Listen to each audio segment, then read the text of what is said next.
Bomani with sprinkles of poppy in and out of here. Let's get started. Who had the best performance last night? Clayton Kershaw, Mookie Betts, or Cody Bellinger? All right, so Mookie Betts, in the age of all or nothing, we're hitting home runs, creates a small ball run out of nowhere with just excellent baseball, playing against the Tampa team, Bomani, that is by consensus the smartest built team in the sport and the team that plays baseball smartest. You just can't do anything about that kind of talent. I want to celebrate Bellinger as well because that's amazing that he keeps hitting home runs and keeps making great outfield plays. But the guy I want to talk about, obviously, is the very human story of Clayton Kershaw, who has this incredibly expensive team built around him, Bomani, and yet he's the underdog here because his story is so human, so fragile, because he got busted up by the cheating Astros in a way that did damage to his reputation, and here he is pitching well, the kind of game, Bomani, despite his reputation, he's had that game 10 times in the postseason. The problems come after the sixth inning for him. Yeah, I don't really know how he's the underdog when I don't even know who the hell the pitcher was for the other team in this case. Now, shout out to Cody Bellinger. He played very well. But Dan talked about how the Rays are the smartest team in baseball.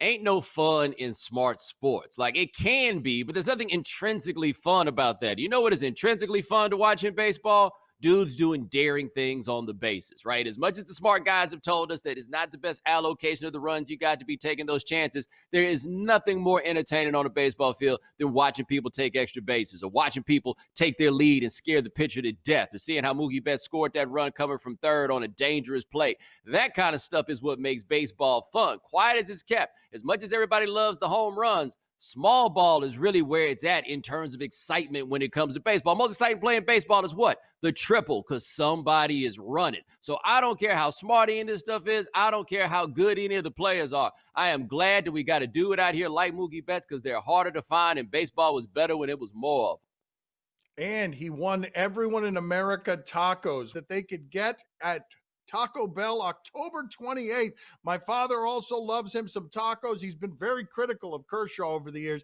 What did my father have to say about this performance? Hey, Clayton, I know this show has always given you a hard time, but I have something that I really need to say to you. I always believe in you. Dan and Bomani were the ones calling you a choker. They made me pretend to choke all those times. Dan told me if I didn't call you a choker, he'll put me in a home. I always believe in you, Clayton. 2020 World Series MVP. I've been saying all the stuff Dan was saying, man. You just got to take him out the game a little bit earlier. That's all. How big of a deal is it that anonymous Cowboys are already ripping Mike McCarthy? All right, Jane Slater, the NFL Network, sent a tweet saying that she had talked to some players and they weren't too enthusiastic about the coaching staff, said they felt the team was poorly prepared and that the staff did not make changes on the fly. That forced Mike McCarthy to have to answer questions about it in press availability. I haven't been part of any of those type of discussions. I think like a lot of things, when you hit a part of your season or any challenge where there is negativity out there and where it comes from and who it comes from. I mean, that's something that, I've never chased, but I think you do have to recognize it. I think it's important to handle things as men. I mean, if you do have something to say publicly that is of most importance, I think it's important to say it to the individual, particularly in a group dynamic setting, and especially in a game of football, especially for the Dallas Cowboys. Now, McCarthy is right? The anonymous leaks, they're good for my business. They're not so much good for his business, and I'd be mad if I were him under those same circumstances. The only thing is, it sounds like this team checked out on him early. Like, it doesn't sound like the checkout took place here. Once your team does not believe that you put them in positions to get things done and you overhaul the staff of that defense, everything else looks just about the same except for the fact that now they stink when before they just weren't that bad. Yeah, man, good luck with this one. Well, there are a number of things here that are interesting. I have a hard time just getting past the fact that he looks more and more with every coaching year like an Elvis impersonator out of costume. So that's not helping him. Winning only one championship with, by consensus, one of the greatest quarterbacks we've ever seen at the position when juxtaposed against Tom Brady, who doesn't have the physical gifts that Aaron Rodgers does, is a further indictment of McCarthy. And then there's this, Bo, and I'm really surprised this hasn't gotten more attention. He basically bluffed his way through the interview saying he was an analytics guy over the offseason, and no one's seen any evidence of that. The player personnel on that team, we keep getting told, is really talented, but does it look to you like a well-coached, disciplined team turning the ball all over the place when he's saying before a 38-10 loss, Bomani, where they fumbled all over the place, this is the most prepared we've been this season. I felt like we went into that game more prepared than we've ever been. All of that feels like clown show, even though they're still right at the top in the mix in that division.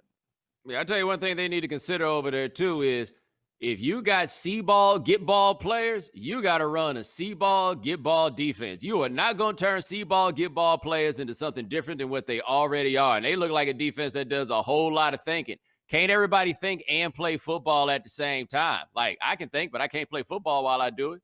Bomani, one of the things that frustrates me about that sport, because it has a salary cap, is I want to see a bidding war between Daniel Snyder and Jerry Jones for Dak Prescott. But when you're in the position that the Cowboys are in, where they've got that salary cap situation, and Dak Prescott could have held out, Bomani, if he had not done the team-friendly thing. Not only does he not get hurt, if he had held out, imagine if the season started the way that game looked with Andy Dalton and Dak Prescott had held out instead of doing things the way that he did them. Man, he might have looked at that defense and decided, I'd rather just not play this year, right? Like no hits, I'll do it for free. That's fine. Should Trevor Lawrence refuse to play for the Jets? All right, so this is an idea from a Sports Illustrated story, and Roddy White has thrown it out there as well. And Bomani, you actually did a lot of reporting around college football, and Trevor Lawrence, I wanted him to be more of a leader than he actually was, even though he was leading with the power that he actually had in college football. I wanted him to be asking for money the way that Pac-12 was in terms of leadership. Is Trevor Lawrence in a position where he could actually exert real power over where he goes, because he doesn't want to go to the Jets, and he can do an Eli Manning thing? He could use the power. He just doesn't strike me as the type that's inclined to do so. Well, the question is going to be about the people around him and whether they are the types to do so, because Eli Manning had the backup of his daddy when he did this, and he got a lot of hell for the fact that he did it, but people understood, if they had any understanding of Archie Manning's career with New Orleans, why it is that he did not want his baby boy to go through the same thing that he went through, because at least Archie was fast. Eli wouldn't have been able to run away from everything. The irony of the situation, though, when you look back at what happened in San Diego, all they needed was a quarterback. Like, Drew Brees turned the corner after this situation happened with them and Eli Manning, and they drafted Phillip Rivers. But right at that moment, everything turned good. Like, if Eli was as good as we thought he was, he would have been the guy that could have done that. Instead, he went to the Giants, and it turned around, but it wasn't looking so great at the time. There's nothing to be optimistic about when you talk about going to the Jets. The Jets have never been good. There's no reason to think the Jets would be good. And what they're known for, more so than not being good, is always being a clown show of some variety. So if Trevor Lawrence doesn't want to go there, the power's right there. All you have to say is, I'm not going to go there. That's it. And for the Jets in this draft, there are other quarterbacks. You could make the deal with somebody else and get back, still get a quarterback, and probably still wind up bringing in a haul. So for Lawrence, he's got the power to do it. I don't know if he's built for it, but if his agent is built for it, he ain't going to be going to no Jets. Quarterback evaluation can be a tricky thing. We get this one wrong all the time around here, but you don't need to hear from me or Bomani Jones on what quarterbacks should do. Let's bring in a real quarterback expert to give us his expertise. Can I ask you guys a question? Who gives a about Trevor Lawrence? It is Tua time, baby. Oh, wow. Okay. I see what he did there. He's right about that, though. It is Tua time. Bomani, what are we doing with Trevor Lawrence when we should be talking about Tua? Honestly, when Trevor Lawrence hears Tua's name, he should be thinking about whether he's got the power to not play for Clemson no more. You know what I mean? True. Your hip could pop out of joint the same way. Coming up next on my son's TV show. I insist. I don't know how to tell you. You have to stop here on the elbow and shoot the ball. Shoot it. When you miss 10, I take you out. Shoot the ball. I mean, yeah, that's good coaching right there. It's not to be liked. He wants his guys to shoot, spread the floor, even if you miss. Have confidence. Hey, man, we got to talk to another coach about the strategies that he used, coach. They get the chance That's to, true. speak in that way, because you kind of need to be able to physically intimidate whoever it is that you're talking about. And I want to see some of the shots that he passed up to make that coach so mad that he wasn't shooting the ball. Hold on a minute. That's such a good point by Bomani. Let me see that video again. That guy was inordinately tall. Like, that guy is.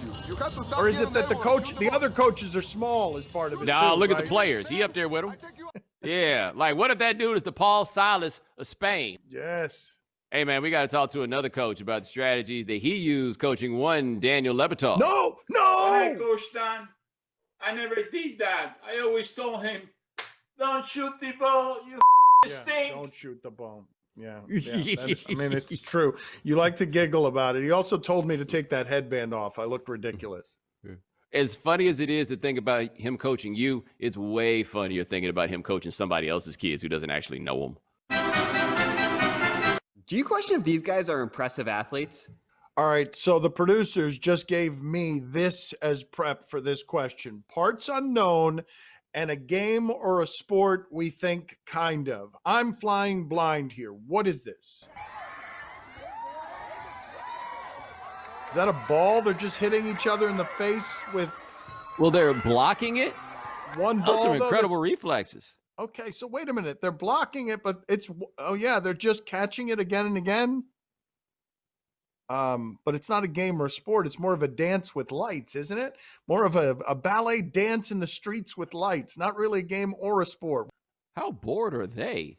Okay, are they impressive athletes? Let's respect the question here as they just throw it up there again. They're just at close range throwing a ball at each other and catching it. Yeah, I don't know if they're impressive athletes, but I do feel like they're impressive martial artists in the sense that a fight hadn't broken out here. Like, I think it takes a remarkable level of discipline, no matter what anybody consented to in the first place. First time somebody actually get hit in the face with a ball, man, I feel like scrap it out is what's going to happen next. That game does beg the question, guys. Who's the number one athlete you'd want to see play that game? For me, Josh Allen. Ooh, yeah, you Josh better have a Allen? net. You better Josh have a net Allen. around there. What do you- Like, why- you have a net and some gauze, because it's either going to be somebody's going to get a broken nose or that ball's going to go 5 blocks down the street. Do you question if this guy was given fair warning by this cow? Now we're in the good part of the show right here. Bomani's eyebrows, you see them? They raised right there. What's happening here with this cow?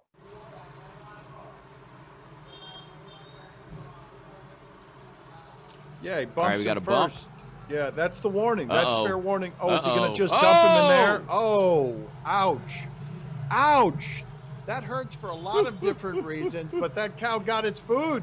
That cow wins. Look at how happy that cow's tail is. That cow wins because he gave that dude a concussion, but now there's food all over the floor.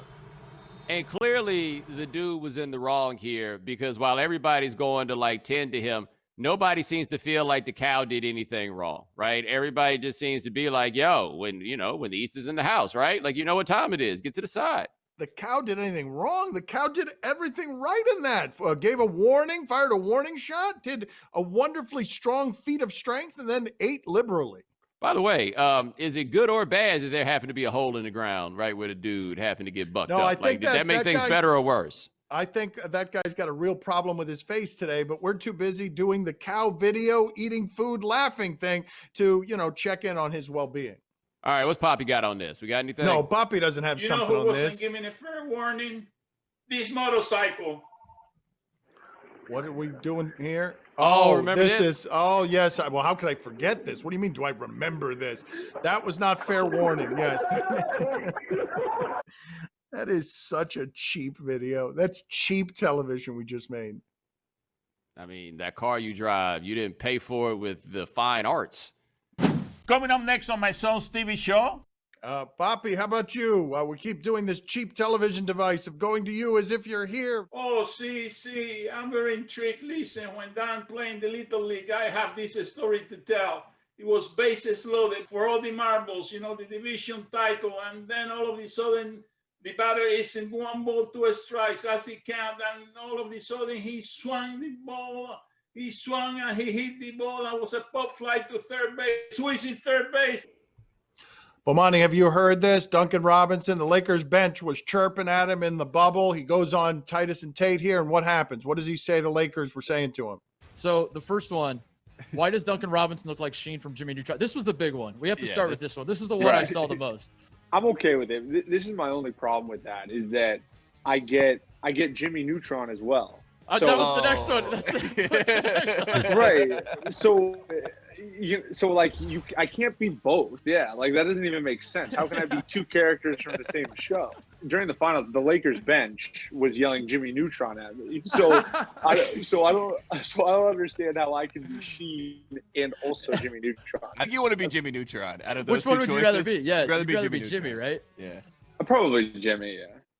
He's got a cartoon face. He's also got a cartoon face that a lot of people want to punch as well. Bomani, are you intrigued? Hey, man, that was the real time machine stuff right there. So we got the dude Titus, who was the walk-on at Ohio State. We got Tate Frazier, who's cool with our guy Charlie Hume, who we call Old Money Charlie. And then Duncan Robinson shows up there to give him some soul. Basketball ain't been that white since George Mikan was playing. George Mikan, a funny word. That's comedically a funny phrase every time. Since George Mikan, that's comedy gold. Yeah, no one's ever imagined George Mikan doing a crossover dribble. On a field somewhere, T-ball. Okay, we are not covering game 2 of the World Series tonight. A lot of interesting storylines. Regardless, it doesn't matter. We cover T-ball around here. Second baseman named Luca is playing T-ball. What happens? Does he throw a temper tantrum? All right, Luca, let someone else get it. Throw it as far as you this can. sometimes Where in you going? T-ball. Yeah. You got. All right, no, he's dancing. See, Throw the this ball. is Aaron Rodgers, bad influence. What the heck is whoa, that? that's a lot of swag. Yeah, that's a lot of swag. What is this? That is Aaron. Is that Key and Peele? No, that's too many thrusts. Unsportsmanlike conduct. More than three thrusts. Bomani, you intrigued? He doing all that acting up after all that hard work his parents did to go and get him a left-handed glove. I am intrigued by this just because you don't often see a defensive heist box. You know what a heist box is, Dan? It's somebody who be heisting. Like in basketball, a guy got to take all the shots. That's the heist box. You don't very often see somebody be Jackum Joe in a baseball game, demanding to get ground balls that aren't even hit to him. Poppy, how about you? We keep doing this cheap television device of going to you as if you're here during a pandemic. You're taped. You're in your old man's office. Are you intrigued? Oh, see, I'm very intrigued. Listen, when Dan played in the Little League, I have this story to tell. It was bases loaded for all the marbles, the division title, and then all of a sudden, the batter is in 1 ball, 2 strikes. That's the count, and all of a sudden, he swung the ball.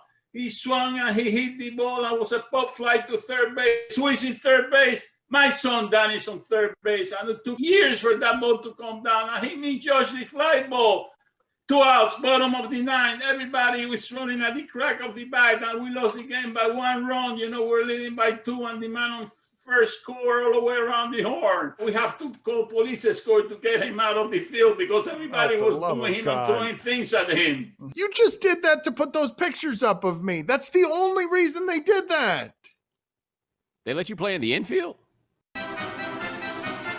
We are done here. If you want more